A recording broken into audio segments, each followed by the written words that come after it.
Hello, Collateral Gaming listeners. Chazzle Dazzle here from the Trial by Error Variety Show podcast. I just wanted to take a few seconds to invite you guys over to what we do. No, it's not video games, but we do invite really awesome and unique bands from all over the world. We dig deep into their souls and find really cool stories to tell you, and there's tons of music every week, so subscribe to us wherever you subscribe to your podcast. We look forward to having you. I'm Ashley Chancellor. I'm Megan Gardner. And I'm Alan Gomez. This is Collateral Gaming.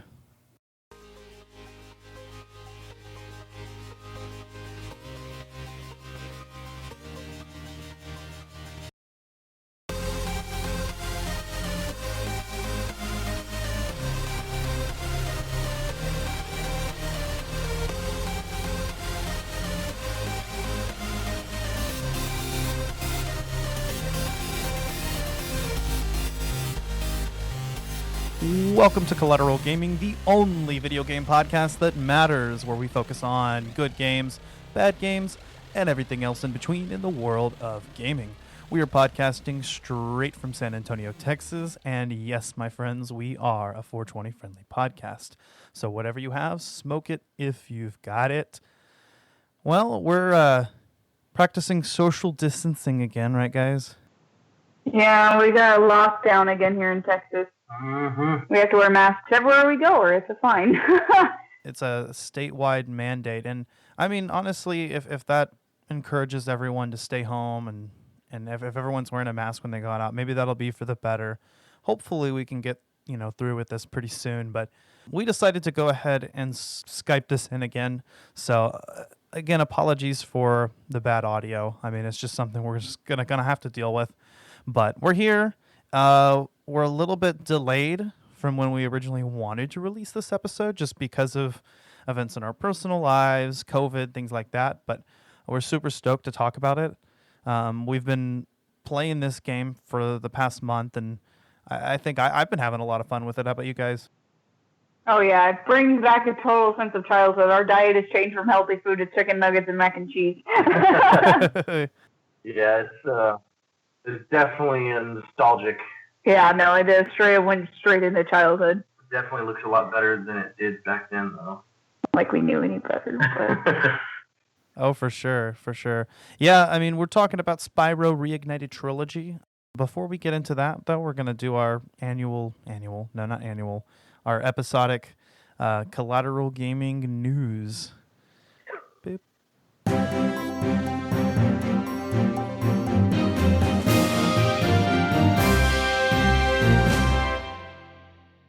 All right.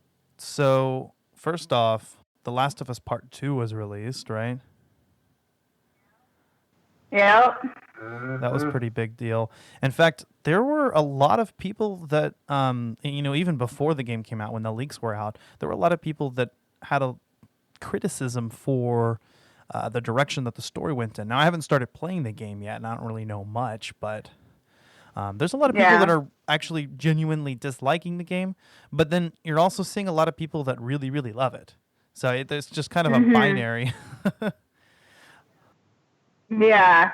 We were with some of our friends last weekend on the 4th of July, and we had one friend that really, really enjoyed it and loved the storyline, thought it was a great progression for Ellie and her own progression, I guess, through the game, because it's more focused on her from what I understand. And then we had another friend who just hated it, didn't want to talk about it. He was like, it was stupid. And I was like, don't talk about it around me because I haven't played it yet. But it was either great received or poor received. I haven't gotten anything in the middle from feedback from friends that have bought it. So yeah, I've heard that love it or hated it, at the end you're gonna cry regardless. Yeah, which I mean the first one already made me cry, so I'm expecting the headaches post cry. Falling like a school child. I mean, I think that's pretty powerful. A game that makes you cry. I mean, that's something. I'm excited to play it. In fact, we're going to be. We'll go ahead and announce that, I guess. We will be talking about that next season because, I mean, there was no way we couldn't jump on that train. And I think just with the controversy, it's going to be a fun game to talk about.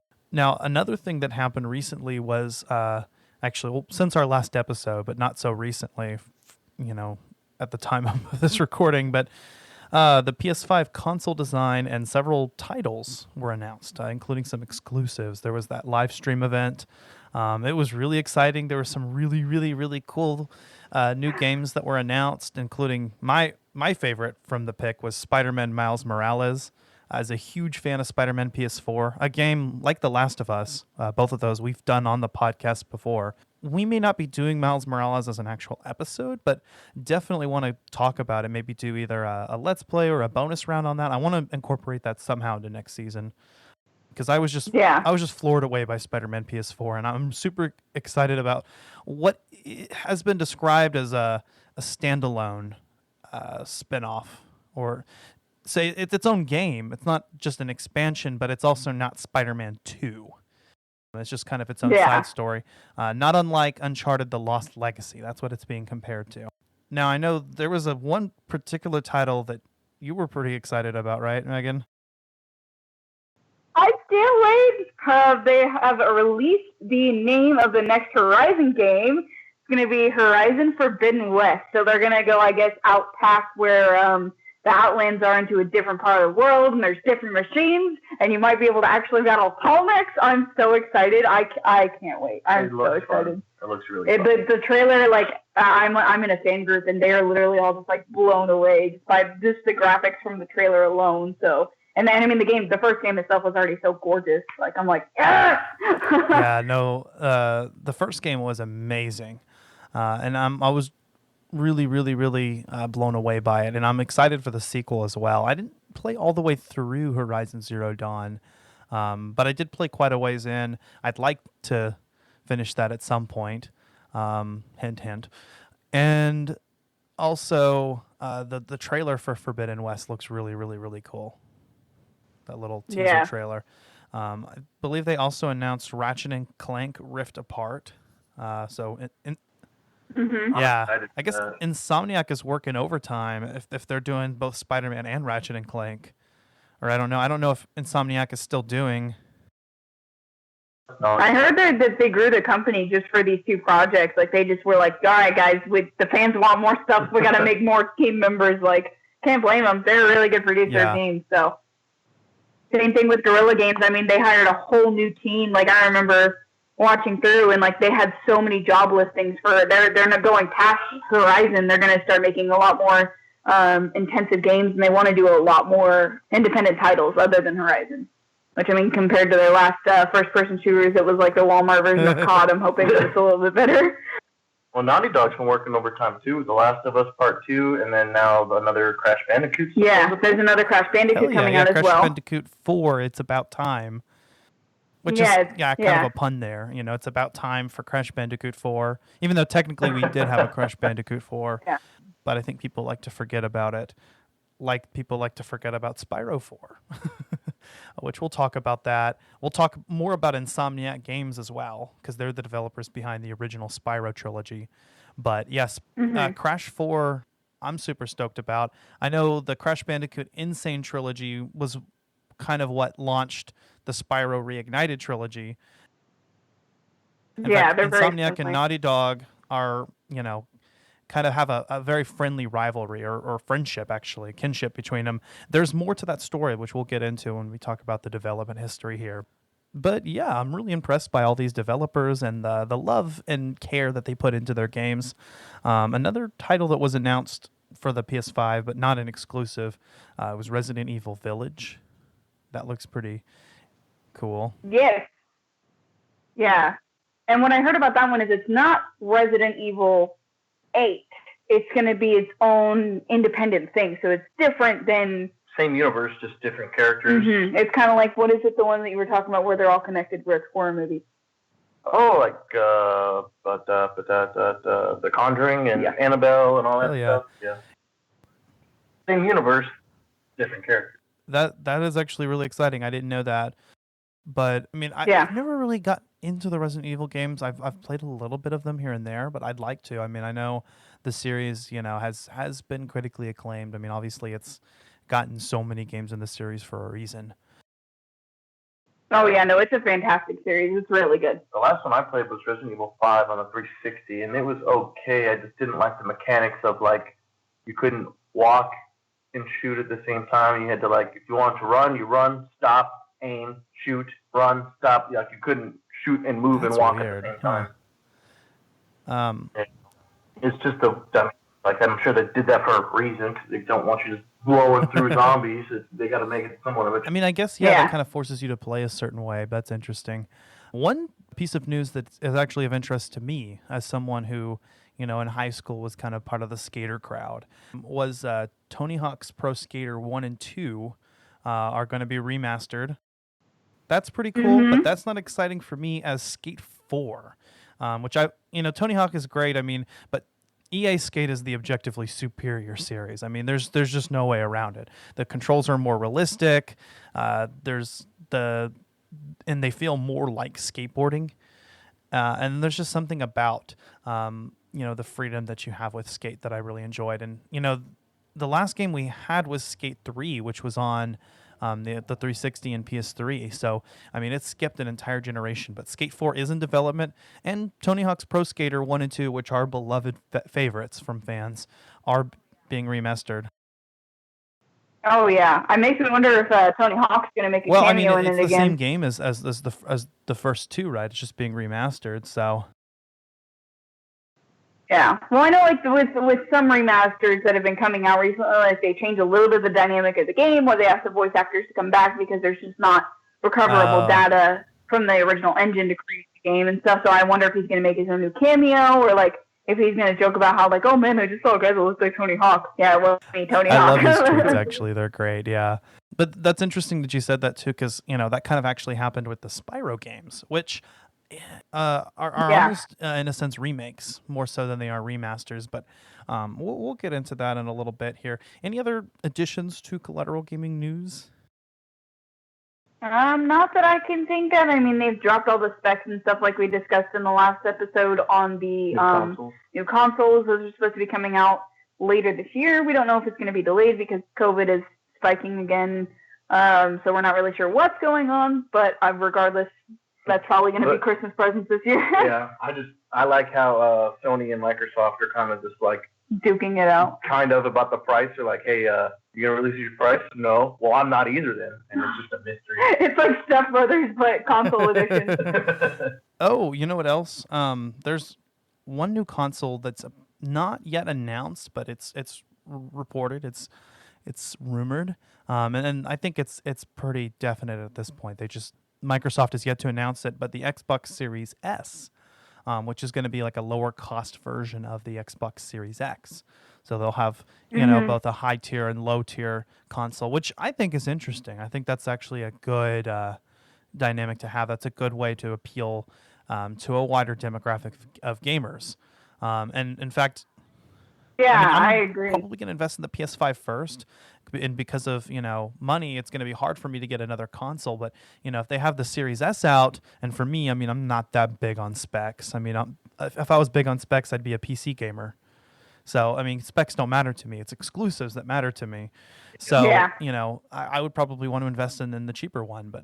But yeah, no, that was a lot of news actually within the past month, and a lot of stuff to go over. A lot of really exciting new games and consoles coming out that during these troubling times, I mean, we're pretty stoked. I mean, when we've got COVID going on, and obviously we have, police brutality and minority suffering, and, there's just a lot of crazy shit in the world right now. It's insanity. It's kind of one of those things where it's like, do I even want to step out of the house? Kind of just, it's insanity everywhere right now. But I mean, the world of gaming has always kind of been a respite from that, It's been like our escape. I mean, and escape reality. Yeah, exactly. Escape reality. I that's what I've always loved about video games. It's just kind of like the whole fantasy. And what better game than Spyro to kind of really escape into? In fact, right now, I mean, I found myself really intrigued and really invested in the bright colors and the, just the fun, zany characters and the light tone was a really nice, distraction from reality for me. Playing a game like this, when we see a lot of more like gritty, serious titles and kind of moving back into what was more of a just a different era of gaming when things were different. Yeah, simpler times. Exactly. But the Spyro Reignited Trilogy, of course, is a remastered collection, or I want to say that they pretty much are full-on remakes, because I don't think they reused any of the original assets. Because even all the voice work was redone and all the models were redone, and man, the level of attention to detail, But yeah, it's the first 3 Spyro games, kind of the holy trilogy. I mean, after this, the Spyro series is kind of perceived as having gone downhill. These are the 3 games that were developed by Insomniac Games. Again, the developers behind Spider-Man, which we did an episode on, which we talked about earlier, but also the Ratchet and Clank series, the Resistance series, Sunset Overdrive. And Insomniac Games is now, as of recently, a subsidiary of Sony Interactive Entertainment. Originally, when we did our Spider-Man episode, we actually noted that Insomniac was one of the few Sony collaborators that wasn't actually owned by Sony. They were still an independent studio. But this is no longer true. They are actually part of Sony now, and all releases as of the launch of PS5 are actually going to be branded under PlayStation Studios. Mm-hmm. It's kind of similar to what Xbox did and bought out all those indie developers, and now it's just under, I think Microsoft Games or something. Are they doing the same thing? I can't remember. They talked about it at E3 a couple years ago. They're doing a lot of similar stuff. They're trying to go into their...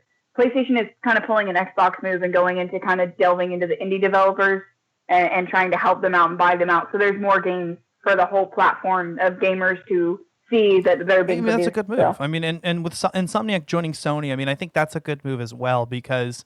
essentially, they're going to have access to more resources, and they're going to be able to produce AAA games. But Insomniac is known for creating the Spyro series and also creating the Ratchet and Clank series. And the games that Insomniac did produce were very well received. The original Spyro trilogy that's being remade here, but also their Ratchet and Clank series. A lot of people describe as not missing a beat. There's not a single bad game in the series.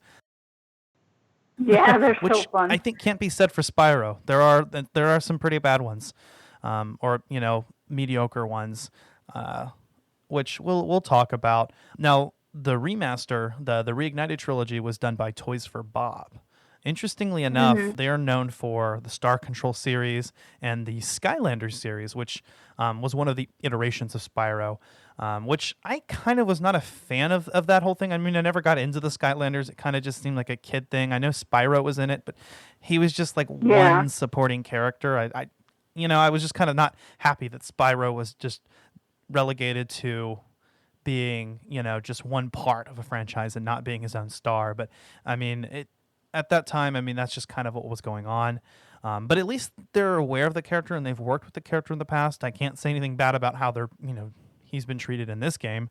One thing that Toys for Bob also did was the Crash Bandicoot Insane Trilogy, or at least the Switch port of it. I think Activision was actually behind the Insane Trilogy, but Toys for Bob did the Switch port. And Toys for Bob is going to be involved with Crash Bandicoot 4. Yeah. Yeah, it's about time. Other studios that helped develop the Spyro Reignited Trilogy include Sanzaru Games, who were in charge of the Year of the Dragon remaster, and then Iron Galaxy, who took over the PC port. But I remember that there was quite a popular demand for a Spyro remastered trilogy right after the Crash Bandicoot Insane Trilogy came out, because those two characters have always been linked. Mm-hmm. A lot of memories of playing one and then going to the other, and it's well, I have one. Yeah, exactly. And what's interesting is both series kind of took the same turns.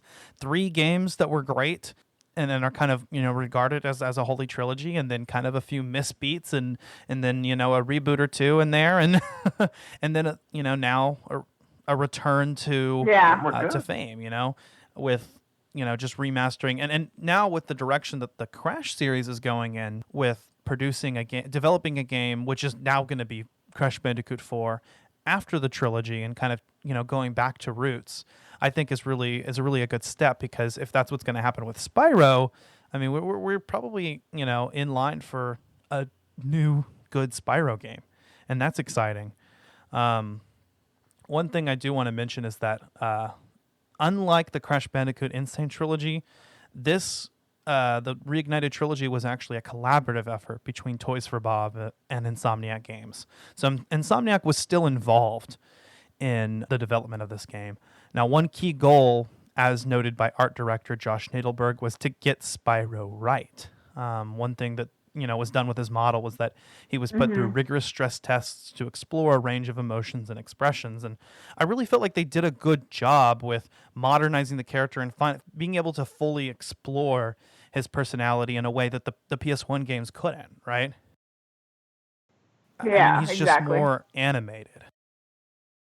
Yeah, no, it's definitely weird seeing like Spyro with different emotions, because like when you're a kid, like it's only one little thing and there's not even really like cutscenes, and like as a kid you didn't know, that games could be as good as they are now. Of course, like none of us could see into the future, but like even just a little bit we have, we were like, oh wow, he's so cool looking. Now you're like, That bro. was like shit. And now it's like, whoa. And then you see the trilogy and you're like, bro, he has facial expressions. No, yeah, he has a full range of emotion, and he really has a lot of personality. And I really liked that. I think that Toys for Bob was able to provide what I believe was Insomniac Games' vision. Just they didn't have the technology at the time, and I'm really impressed by how well modernized the games are and how well the gameplay still stands up. I mean, and one quirk of playing old games is that sometimes the controls are sticky and it's hard to maneuver, and there's glitches and bugs, and all of that's been moved past, and it really does feel like with all the content in this game. I mean, this game feels, these games I should say, feels pretty modern. I mean, yeah, and it's kind of cool to watch like the new generation of children play what we played as kids. Like a lot of the original children that played this are parents now, and it's like, hey, you want to play a game I played? And it's like, you don't have to play it on my PlayStation 1. I can play it on my PlayStation 4. Well, exactly. I mean, it's who really still cool. has a PlayStation 1? Not a lot of people. Yeah. And eventually those consoles are just going to stop working. I mean, I know they recently did the PlayStation Classic, which is good, and we've got ports, but I don't think there's movies and video games studios get a lot of flack. There's a lot of criticism for remakes and reboots and remasters, and I don't see an issue with that at all. What's wrong with bringing something that's tried and true, taking something that is commercially successful and critically successful, and bringing it to a new generation? Exactly. You want to keep that gaming, I wouldn't say culture, but history alive. Like you want to be able to be like, hey, pass it down like, hey, this is what I played as a kid. I want you to enjoy how I enjoyed it. And there are plenty of new games. I mean, it's not like it's taking away from the bank of available new ideas. And if anything, a remaster like this, which is completely faithful to the original, I think does go over a lot better. One thing that was actually interesting, though, was that Insomniac wasn't able to provide the source code. So Toys for Bob had to use an in-house emulation tool, which they called Spyroscope. So, I mean, essentially, I guess this game was pretty much built from the ground up. Yeah. They couldn't recover anything from the old engines because it's like... It wasn't compatible. Yeah, even the dialogue was re-recorded after 20 years. So all of the characters are, even if they're voiced by the same voice actors, some of them are, some of them aren't. All of it was actually re-recorded, including Spyro's voice. Now, the original composer of the trilogy, Stuart Copeland, we'll have more to talk about him in a minute, but he's actually the drummer for The Police. He did the score for the original games. He only came back to write the new main theme and didn't write any other new tracks, but I'm really happy with what they did with his old tracks in the game. Yeah. It's kind of like the new Doom. Yeah, I mean, it's the same songs, but they've been redone, and then there's new additions, and there's some cool aspects of it, like when Spyro's running, there's kind of like a galloping, and when he's at a standstill, it kind of calms down a little bit, and you can actually toggle between the original music and the Reignited tracks in-game, by the way. So for people that don't want to listen to the new ones and prefer, that nostalgic value, that's still there. But I guess we'll kind of go over the series history a little bit. here before we get into, each individual game. But I mean, what is Alan and Megan, like what is y'all's history with the series? I don't really have much of it. This wasn't a game that we had friends that had it, but we never played it. But I know him and his brother played it a lot. Me and my brother played this game religiously. I don't remember getting too much into the second or third, but I remember playing the first one a lot. And I mean, on the PlayStation 1, and it was just something, family, me and my brother would go and play. And my dad grew up on, older stuff, but it was still kind of to where he can get into it. So when we couldn't catch those damn egg thieves, it'd be like, controller, Dad. And he's like, okay, let me see if I can do this. But it was a little bit harder back then from the controlling of the angles and everything. And PlayStation 1, they didn't have the analog joysticks. It was just the D-pad. And, it was just, I mean, from what I can remember, when did it come out? 90? Yeah, it's in the 90s through the 2000s. I know. Yeah. Like mid to late 2000s. Or, yeah. I mean, I know, whatchamacallit, Spyro 2 was in 1999. Year of the Dragon was 2000. I can't remember when the original came out. Well, I think it was 97. 97? Okay. No, but yeah, the original PlayStation trilogy was exclusively on the PlayStation. Spyro the Dragon, Spyro 2, Ripto's Rage, and Spyro Year of the Dragon. These are the most fondly remembered games in the franchise. I didn't really get a lot of experience with them either. I kind of came into the series later. The game I started with was A Hero's Tale. That's pretty much the Spyro game that introduced me to the franchise, and that I remember playing that on the GameCube. But yeah, I don't have a lot of experience with the original PlayStation trilogy. I was aware of it. I think I've seen people play it. And now, like I do feel like I kind of missed out. But I didn't have a PlayStation growing up. My first console was a GameCube. But one thing I know is that like you were saying, the games originally, you had to play with the D-pad. I think there was a controller that came out for the PlayStation that had the analog stick, if I'm not mistaken. It was later. In this game, like 2 or 3 years later after the initial console release, I believe. I don't know. But it was something. It seemed like a long time back then. And these games, I think, could still be played with the analog stick once you got that later. But originally, I mean, you had the D-pad, and with Spyro's movements, I imagine that could have been kind of difficult. Yeah. But I mean, after the original PlayStation trilogy, we had Season of Ice and Season of Flame. Those were portable games, I believe, on the Game Boy Advance. And then there was the infamous Enter the Dragonfly. Is Spyro 4 for consoles, but was very poorly received just due to short length, just not nearly as much content, and the game being extremely buggy and glitchy. There was also, of course, more, I think, portable games, Attack of the Rhinox, and then Spyro Orange, Cortex Conspiracy, which was a crossover with Crash Bandicoot. There was Crash Purple and Spyro Orange. And then A Hero's Tale on the GameCube, which I've heard. I mean, I liked it as a kid. I would need to revisit it to have a second opinion, but I thought it was great. I mean, I played through the entire game. It was one of the very first games I had on the GameCube. I fell in love with it. It was, I think at the time, my favorite game before I was introduced to Zelda, before I had the Wind Waker. But but no, I was really, really into it. But I think the game was perceived as more catering towards children. And I mean, don't get me wrong, Spyro has always been family friendly, but even adults can play kind of the original trilogy. But a lot of like the jokes and the humor and the tone of, the later games are just a little too childish. I've also heard that it isn't quite reached the same tone. But I did like how Spyro had more fluid movements. He could double jump and glide. Yeah. And things like that. And then, of course, after that, there was the Shadow Legacy. I played that one as well on the DS. That was actually a pretty fun game. I think it actually has been pretty well received, if I'm not mistaken. After that, they had the Legend of Spyro Reboot Trilogy.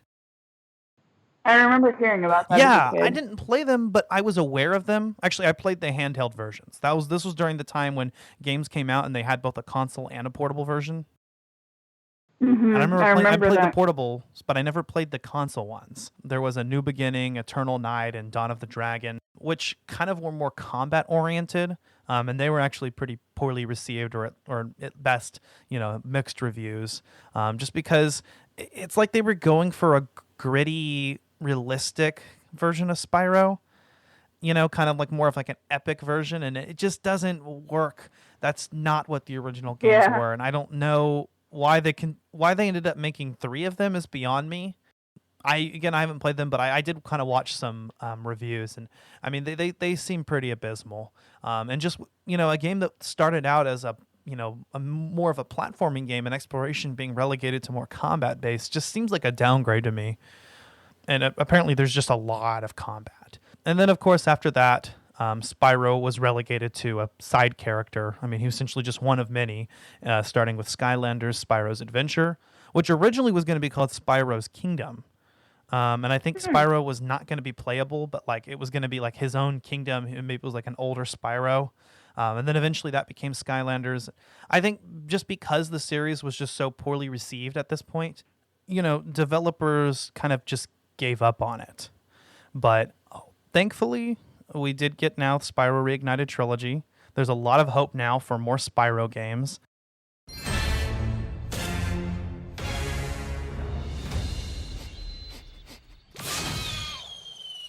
I think I smell a barbecue. Looks like I've got some things to do.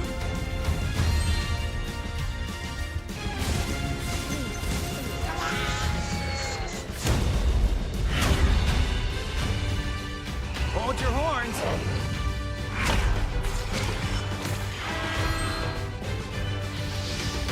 This is great.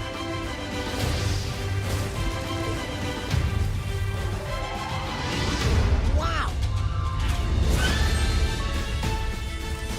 Thank you for releasing me.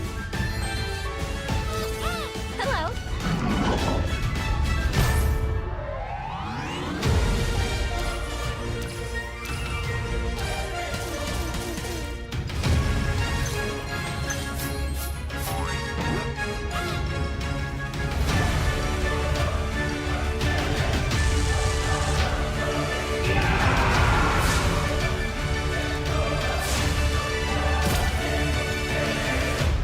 Who are you again?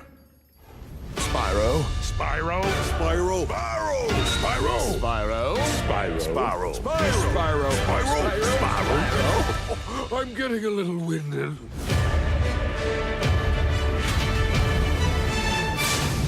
That's me, all right.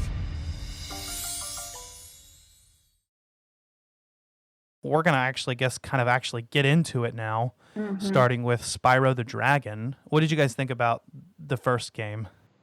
Oh, it jumped me right back into like being a kid. I remember like going over to friends' houses to play this game, and it was just so fun. Especially just like like it's been such a stressful time for everybody out there, and just to be able to play a game that was originally designed for children. It's a very simple game. I know this game, for like a lot of kids, it created the completionist gamers that we have now that are like, I have to get 100%.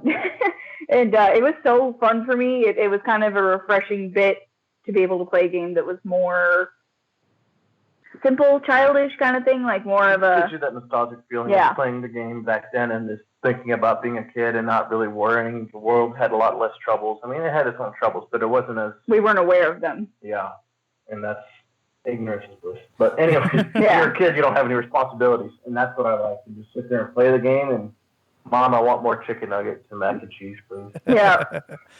Or a hot dog, whatever.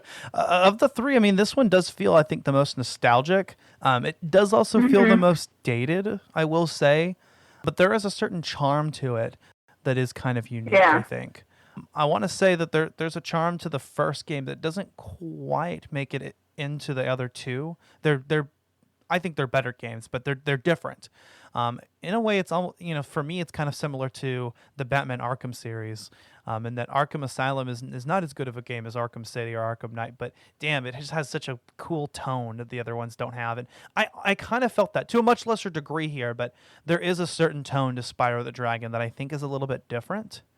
And I think even some of the more technical aspects that were added in the later two games in the remaster here weren't added, like the hover and swimming. I mean, the game was kind of left intact as it is, I think, because by adding some of those abilities, it would make it more, I think there would be a lot of sequence breaking and Yeah. But Spyro the Dragon was an open-ended 3D platformer, kind of one of the pioneers, I think, of the genre. I mean, if you can compare it to games of the same era, like Super Mario 64 or... Yeah. Crash Bandicoot. Yeah, Crash Bandicoot. Donkey Kong.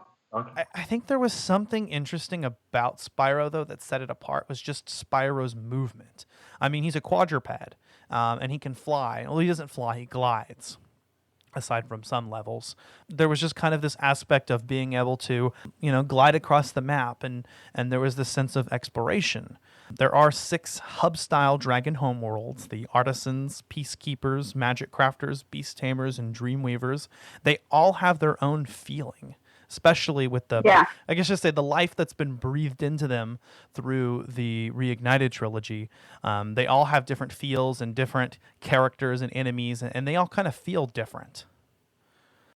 Mm-hmm. And each homeworld also consists of portals to levels. I thought that each level, kind of in its own way, also felt very unique. Although they did stick to the themes of their homeworlds, each level managed to have its own aura, you know what I mean? Its own tone. And I thought that was interesting. I mean, how did you guys feel going through each of the worlds and each of the levels?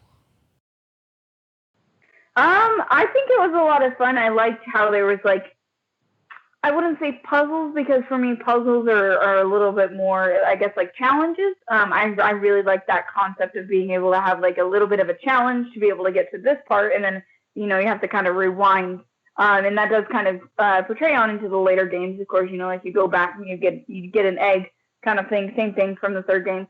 I really liked how there was a different part for every game, and also just like I said earlier, like that's the one thing I love about the Spyro trilogy itself, even just the Reignited trilogy, is just the simplicity of it. I didn't have to rack my brain to be able to figure out, okay, now I gotta fly over here so I can glide here. It was just so much simpler for me. What about you? Yeah, I mean, it definitely brought back the completionist in me. Yeah. I was like, man, I didn't get all the gems in this level. I have to restart it all and figure out where I messed up. And it was fun. Each level definitely had its own feel. I liked the different variations and all the different challenges. And I think her puzzles, though, I think the closest would be getting those the egg thieves. Oh, I hate those. Yeah. I hate those almost as much as money bags. Fuck money bags. Honestly, fuck money bags. Yeah. It was ridiculous. But yeah, no, I kind of agree with you guys. The puzzle solving in the first game is a little bare bones considered. I think the first game was just more exploration based. But there was something about it that was new, that was different, that kind of drew people in. And I think despite the technical limitations at the time, the game really does shine through, and that core gameplay that makes its way into the sequels, which I think improved upon the first game in every way. But the first game does still have its own feel, its own distinct tone, and I do like the way that the levels are kind of organized according to theme. I do like the simplicity of it. There were times when I kind of was like, hey, I want to go back and play Spyro the Dragon. I just, and I think it was the most fun to 100% as well. I mean, the gameplay was pretty simple. I mean, it just consists of exploration and collection. Your main goal is to rescue crystallized dragons. The side goal is to collect all treasure, all the gems. And then, like you said, there's the stolen dragon eggs, which, are obtained by chasing and defeating thieves. But one thing that's cool about this is that finding every collectible unlocks a hidden world. I haven't actually played yet, but Like the dragon statue collectibles? everything. like all the everything. Oh, all like the once you gems, all the 100% eggs. that game. Oh. Yeah. One thing that has been added to this game, I know, and in the remaster, was the skill points. That was something new. So there was also something extra to do in every single level if you were going for 100% completion. Just kind of what were more like achievements or trophies. Just, find this hidden flower or do, defeat this boss without taking any damage or things like that. But beyond that, I mean, the original game has been kept intact. And I was actually thoroughly impressed by how well this remaster stays faithful to the original, even, the limitations. Even the fact that it kind of is more constrained than the other two, and not bringing in, the abilities that I probably would break the game, but bringing in some quality of life improvements and like Sparks being able to point out treasure. That's good. Did y'all know about that? Because I didn't know about that until later. Sparks can point out treasure. If you're going for 100% completion, it's necessary. But if you click the analog stick, Sparks will point treasure out. What? Yeah, that was an aspect that was in 2 and 3, but not in this one. But I guess what was unique about Spyro, as compared to other open-ended 3D platformers at the time, was, I guess the combat and Spyro's method of platforming. I mean, as far as the combat goes, Spyro can charge and he can use flame attack. There were enemies with fireproof metal armor that have to be charged, and there's large enemies that have to be hit with the fire breath. Yeah. Mm-hmm. Some of them you'd punt off of a freaking cliff. Yeah. Oh my God, yes, punting enemies off cliffs. I mean, like we talked about in our Star Wars episode. I mean, that's just there's nothing that's. Yeah. She finds a way to do it every time in every single game. Just People off the I love yeeting people. It's great. just yeet them off the edge. As far as platforming goes, I mean, Spyro can jump onto platforms and he can glide to reach faraway platforms, and that in and of itself, kind of creates this unique gameplay. Now, being a dragon, you would expect Spyro to be able to fly, but he just kind of jumps and he glides, and it's a very, for me, it's a very satisfying feeling. Every single time you do it, every single time you pull it off, and you just barely reach that faraway platform. Something else that was unique about Spyro was the concept of using Sparks the Dragonfly as a health gauge. I mean, when Sparks takes a hit, he goes from golden to blue to green, and then he disappears, and then you eat butterflies. Yeah. I have to wrap my head around this. Spyro kills fodder like sheep and other small animals or creatures, and then they become butterflies, and then Sparks eats them. I don't really get it either, but that's how it goes. There are also power-ups like the Supercharge and the Super Flame. I think in the first game it was just those two.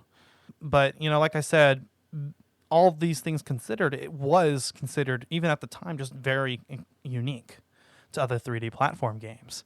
In my opinion, I think Spyro the Dragon had the most difficult gameplay out of the three. You agree? Yeah, no, it was definitely the most difficult. Maybe not intentionally, but I think because of the slightly less refined controls and level design, it does have a difficulty to it that, it sometimes makes you kind of want to pull out your hair. But at the same time, I think that the 3 games overall were good at not being too frustrating. Challenging, but not too frustrating. And I think that's what gives them character. And I think that's what gives Spyro the Dragon character. As far as the story goes, again, it's kind of bare bones, right? I mean, the other games kind of do delve more into that. But the series as a whole isn't heavily story-based. I think that's where Legend of Spyro Trilogy went wrong. But as far as the story goes, I mean, it's pretty simple. You've got Nasty Nork, who loses his temper and decides to encase all the dragons in crystal and steals their treasure. You've got the young dragon Spyro, who somehow manages to evade that, and he sets out to free the dragons, defeat Nork. He visits each dragon homeworld. He defeats the forces and, rescuing dragons, collecting treasure on the way. And then apparently there is a secret ending that can be unlocked by collecting everything. Well, I think we didn't get 100%, so I kind of wish we could have seen that. I'm pretty sure some kind of like grand screen thing would appear if we got it. Probably. Yeah, I mean, I think one thing that was in common with all of the games was that there is kind of a reward for getting 100% completion, which is good, more so than just doing the thing. I mean, there's going to be an unlockable endings and things and extra worlds, and so that's really interesting. There's not much more to say about the story, I don't think. I mean, just that it's there. I mean, yeah. The story itself. It's very simple, it's very linear and just progressive, and it's just like, okay, next boss. Okay, next boss. But I mean, one thing I did hate that I did remember doing in the original one from PlayStation 1 was those timed aerial challenges where you're just like gliding around and you have to go up the and flight down levels. and collect all these things. I've always hated that, even when I was a kid. I could never do it. I'd hand the controller over to my brother, and he would, maybe first or second try, he'd collect everything. And he's like, all right, what, you couldn't do that? I'm like, no. Just frustrated. I still can't do them. I'm like, how? They're hard. How? It took me a long time, too. Like, when I was playing through this, I didn't get it at first, but in the later games, which the flight levels later became known as the Speedway challenges, there is a method to it. You just have to collect the items one at a time. You start with one, and then you go to the other, and then you go to the other. And so you just kind of have to figure out the strategy. But the objectives are laid out in front of you in a way that you can go from one to the other, to the other, to the other. But it is hard. And don't get me wrong, like the first game, being thrust into that. But they are the only parts in the game where Spyro actually flies, other than the loading screens. You miss one thing, that you're not going to get that extra boost of 10 or 15 seconds to circle back around and get it, and you just got to move on to the next little subcategory or whatever you got to collect there. So you got to nail everything perfect first try in order to just all in one. Get it all. And it is kind of difficult, but I did like the flight stages, which every homeworld contains one and a boss fight. One thing I have heard is that and I have to agree, is the boss fights are criticized in the first Spyro game as just being very simple and too easy. I mean, there's just not a lot to them. Every boss basically consists of, okay, attack the boss, and then they run away, and then you go attack them again. And in particular, Nasty Nork is kind of anticlimactic. I mean, you get to him, and then you just chase him, and that's it. Yeah, it reminds me a lot of the in the temples, like in the Zelda games, like with the mini bosses where it's just repetition. It's like hit, dodge, hit, dodge, hit, dodge. Like it reminded me a lot of that. Which I mean, it's of the time period, so it makes sense. But like now, it's like, damn. Yeah, no, definitely. But yeah, no. Now we're like, bro, it took me 2 hours to fight that boss. But I mean, while the gameplay and the story are kind of just bare bones compared to the other games, I mean, they still do. I mean, there is still a charm to this game. And what I think is just really interesting more than any of that is just the development. I mean, one thing about Spyro the Dragon is that it's one of the first PlayStation games to utilize shifting levels of detail on rendered objects. It was the second game ever developed by Insomniac following Disruptor, which was a commercial failure, but received enough positive critical reception to impress Universal Interactive Studios, now known as Vivendi Games. Well, now they don't exist, but and then Spyro came along and was extremely critically and commercially successful. But what's interesting is that initially, apparently, the tone was going to be darker and more realistic, being inspired by the movie Dragonheart. I don't know that movie. I've never seen that. Bits and pieces of it, but I mean, that was kind of what they were going for, but then the producer, Mark Cerny, was the one that advised a mass market appeal in order to compete with the Nintendo 64, who had a selection of children's titles that greatly outnumbered the PlayStation. And, I mean, look at the result. I'm happier that the series went in that direction. Another thing, it was originally Spyro was named Pete, but evidently that was too similar to another dragon, or I guess not the dragon, but Pete's dragon. So they changed the name to Pyro. Mm-hmm. They thought that was too mature, so they changed it to Spyro. So there you go. The Pyro in Spyro does actually mean, has to do with fire. I never made that connection. Yeah. No, I didn't either. I thought something because of like the way he runs or something. I never knew. I was like, that's I really never thought neat. about it. Cool. Apparently, he was also originally colored green, but the Yeah. developers changed his appearance to purple so he wouldn't blend in with the grass. That makes Yeah. sense. Yeah, that was kind of cool. One thing that, and I mentioned this earlier, but Insomniac had a close relationship with the Crash Bandicoot creator, Naughty Dog, whose office was located directly across the hall. The two developers frequently worked together, and they played early builds of each other's games, and then later sharing technology as well.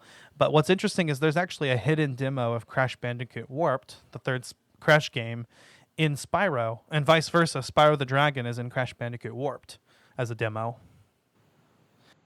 Huh. Yeah, I think it's accessed through the title screen or something, but I thought that was interesting.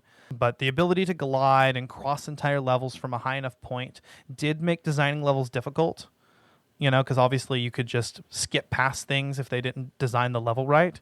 But it also meant that levels could be more open-ended and explorative. And I mean, I think the end result speaks for itself, right? Yeah, One thing exactly. that was interesting was that there was a NASA engineer who specialized in flight controls who was brought on to help with programming camera movement and Spyro's movement controls. Yeah, I think you had told me about that whenever we were about to start playing this game. That probably ties into not having analog sticks, one look and one move. You only have a D-pad to look, move, navigate. Yeah, which was what made the game so much more difficult, probably, and probably why it feels so much easier now. Yeah, I had to have that engineer come in and mechanic, build the software for that. I think that's what makes it so much more. It feels more simple now because you can actually move the camera. You can actually be like, hey, I can look over there and there's the egg thief. And I can look over there without moving my character and accidentally falling off the edge. Nice. No, exactly. One thing too originally was that and that kind of ties into what you guys are saying, but initially the camera would directly follow Spyro, and it was changed to the more steady kind of over the shoulder because it had a nauseating effect with Spyro's high speed movements on like early test players. Oh, like in the dashing and stuff. Ooh, God. Well, I remember like playing it on PlayStation 1, obviously with the D-pad and trying to, like you're running in a circle trying to catch the egg thief, and you can't like turn the camera to look into where you're going. So if you change your angle slightly around the same corner and you come back around and you forgot to change it back just a little bit, you're going to run right off the edge and start all that over. can happen. And sometimes I know I had the action camera set on the later games instead of the passive one, and sometimes it was useful, but other times it kind of it did make things difficult, and I would run off the edge by accident.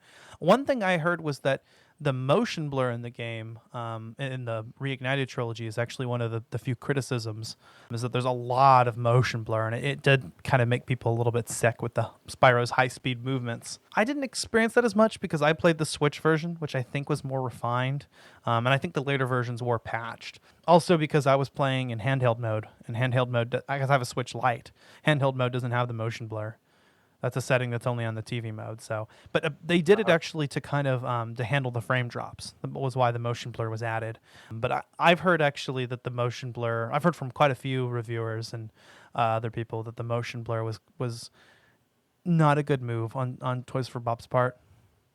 It just makes you more sick while playing the game, and so it's good that at least in the Switch version you can turn that off. And I didn't really notice the frame drops, so I think a lot of that was patched. Yeah. I didn't either. And we played on the Xbox. You played the Xbox One version? Yeah, well, we debated for a while because I have both. I have the Xbox and the PlayStation, so I was like, do I want to play it on the PlayStation or do I want to try it out on an Xbox just to see if there's a difference? So we bought it on the Xbox, and it felt like a really good game. I didn't have any issues with it at all. The way the Xbox controller fits in my hand better than the PlayStation. The PlayStation feels... I love both consoles, but the controller itself just fits better. Yeah, the PlayStation controller is longer because of the... What do they call it?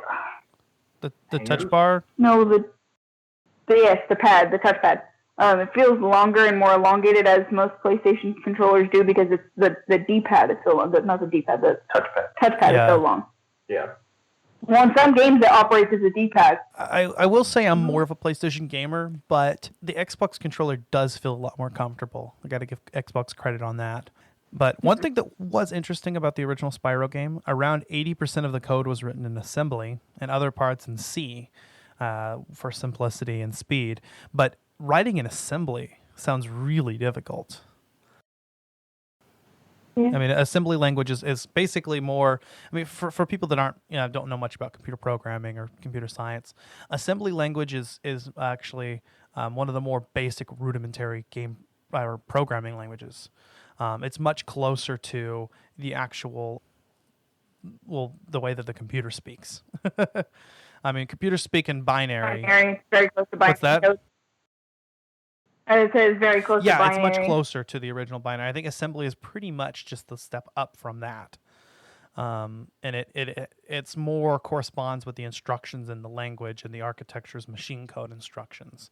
But to write a game in assembly, I mean, honestly, I mean, I don't see how it could be done, but let me see. Oh, I just looked it up. So the original Spyro was released in North America in 1998. So the 3 games were successive, 98, 99, and 2000, interestingly enough. Nice. Yeah. But I did want to touch on Stuart Copeland. Again, as we said earlier, the drummer for The Police. He did the compositions for actually all 3 games. But he was given early builds of the game and with cheats enabled so that he could get a feel for and come up with a fitting composition. Each song was written to correspond to a specific level, actually, although ultimately they didn't actually use it that way. But Copeland himself says that he feels that this was some of his best work. And the soundtrack, I mean, it's really actually something. Yeah, no, it's just, I don't want to like call it like, I don't know. To me, like Spyro is a cute character, but it's like a cute, airy work of like composure compared to like, you know, very intensive games like The Last of Us, for example, with Gustavo Santaolalla or is it Santaolalla? I can't remember. Santaolalla, I think.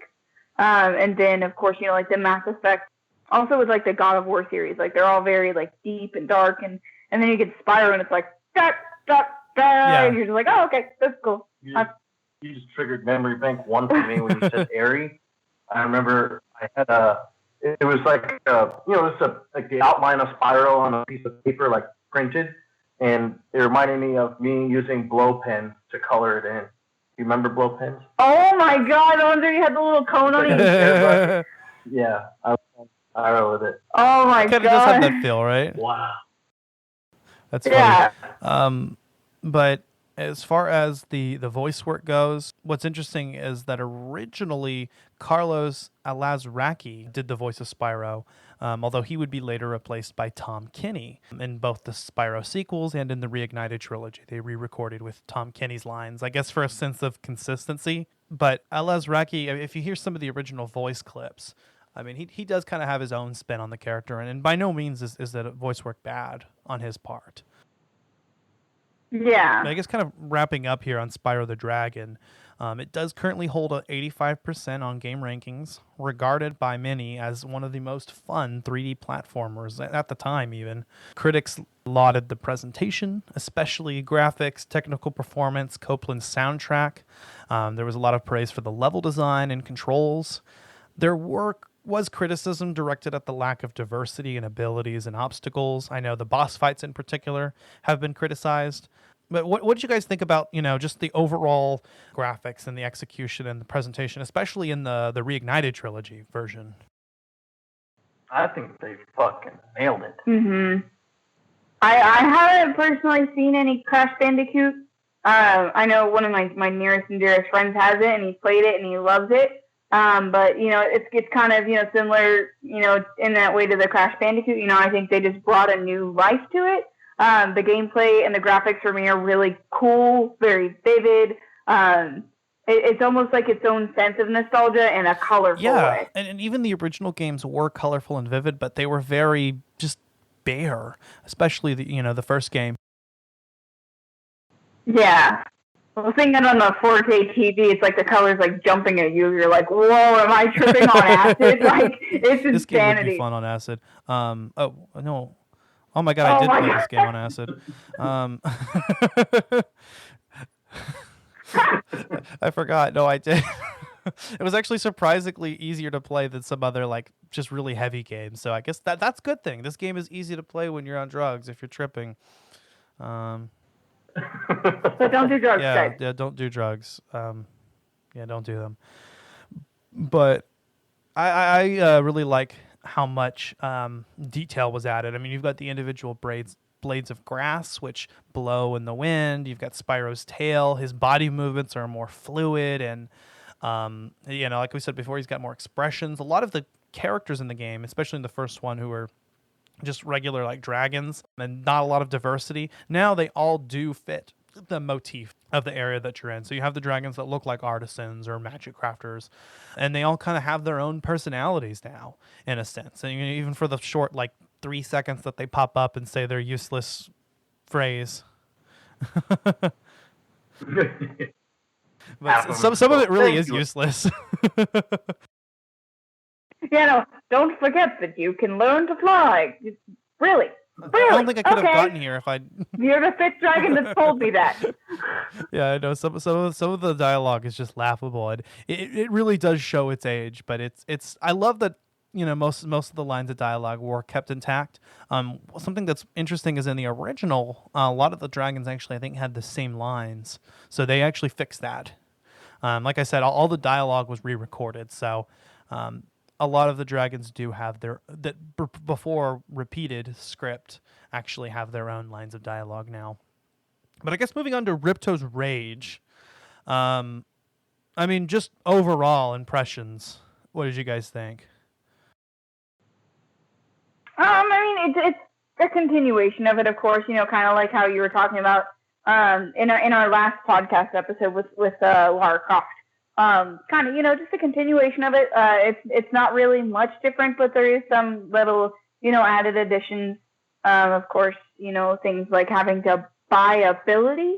Yeah, that's what I was going to say. I like the new abilities, but you got to buy them. Because money bags is a money hoe. Fuck money bags. That's going to be like our catchphrase here. Fuck money bags. Harry! Boy, fuck money bags. There's going to be like a cumulative phrase from each one. That could be our next intro. I like that idea. Yeah, like you said, Megan, I mean, it is mostly similar to its predecessor, although I think Ripto's Rage improves by leaps and bounds. I mean, introducing the hover mechanic, swimming, which was just completely absent in the first game. I mean, Spyro just drowned if he swam. No explanation why. I mean, I guess... Yeah. I mean... Spyro is secretly the Wicked Witch. Yeah, swimming was one of the new abilities, along with climbing and head bashing. Like you said, we're all there. These are all taught by Moneybags for a fee. And he also, requires Spyro to pay gems to progress in certain areas, which was kind of annoying. But at the same time, it means that gems or treasure actually has a purpose in this game, as opposed to the last one where, treasure was just kind of for the sake of collecting it and for getting the last level. In this game, I mean, gems actually do act as a currency, which is good. By the way, I mean, did you guys catch on to that? Because, I mean, I remember when it suddenly connected for me. Spyro collects gems. He collects treasure because he's a dragon. And dragons hoard treasure. Yeah, he's a dragon. And they guard it for no reason. Yep. It's a dragon game through and through. I mean, he's just a regular Smog, but, small and purple, and not with Benedict Cumberbatch's lovely, gravelly voice. But yeah, I like also the power-ups. There's a lot more of them, and now each level actually has a power-up gate, which you activate by defeating a certain number of enemies, and it looks like their souls come out of their bodies and power it up. Orbs, spirit orbs, and I don't know what it is, but... Yeah, it's a lot different than just continuing to go through the home world, and it's like, I don't like you. You're attacking me. I'm going to kill you. Now there's a purpose for enemies, too, other than the sake of getting a laugh. Exactly. I think in the other games, I mean, it's. I think you defeat enemies for the sake of collecting the gems, so you can get 100% gem collection in the level. But they actually don't drop gems in this one. They drop their souls, which power gates. I will say, okay, and especially you can tell in this game, because some of the levels are just batshit crazy, okay? The Insomniac Games were doing some drugs, I'm telling you. They were on something. Yeah, no, 'cause they're kind of weird. I'm like, okay. some of those are just so zany. And especially what I like about this one is that every level has, in just this one in Ripto's Rage, has that beginning cutscene and end cutscene introducing a new species of character. So you've got like the monks who like levitate and objects and I like that you play both sides in a war. At what there's like the birds versus like the blobby guys, and you actually play both sides. So Spyro's just like fuck everyone. He just kills everyone on both sides, I guess. There's different levels where you play on both sides, killing enemies from the other side. But yeah, no, I liked a lot of the power ups. I mean, you've got abilities like invulnerability, flight, supercharge, and super flame, return, ice breath, and super jump. And you've got those that each level containing the collectible orbs, and which are earned through NPC side quests. Or later on completing the level. I mean, I liked how the orbs kind of become a main collectible in this game. Although in the early levels, it was the talismans and the orbs. And then in like the last home world, it's the orbs. Yeah. Which I actually had to go back through. One thing I will say that kind of broke the flow of the game for me in a sense. All right, well, sorry me for cutting you off mid-sentence, but due to some technical difficulties and difficulties in our personal lives, we've decided to split this podcast into 2 parts. But don't worry, that means you'll get more content. I mean, we've already gone on for an hour in this episode, and we'll go on for an hour plus in the second part. So I've gone ahead and cut it off here. We're going to resume right where we picked up, talking about Spyro 2, Ripto's Rage. Look forward to that. I should have that out, actually, not too long after I release this episode. By next week, hopefully as early as possible. But I'm going to go ahead and upload this portion of the episode now. What's also cool is that it allows us to kind of experiment with this format. Starting next season, we actually are going to be splitting our episodes into 2 parts, an hour each, and releasing those bi-weekly. So by trying that with Spyro Reignited Trilogy, which again is 3 games, so definitely it's a game worth splitting up into 2 just to be able to discuss all of the content. Hopefully we can kind of give that a test run and see how that goes. So stay tuned for part 2 of Spyro Reignited Trilogy. We'll see you guys then.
Collateral Gaming is an L Company production. All music and game clips are owned by their respective creators and are used for educational purposes only.